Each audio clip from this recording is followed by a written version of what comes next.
অল্প বয়সে প্রেম করে মামুনি যদি দেয় ছ্যাঁকা, ঘরে বসে একা একা হয়ে থাকবেন না বেকা।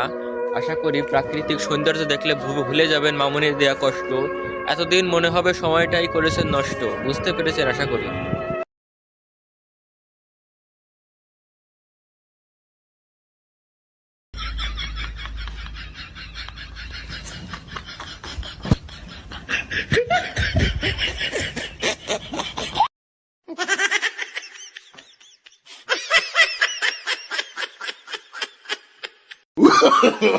No, no, no, no.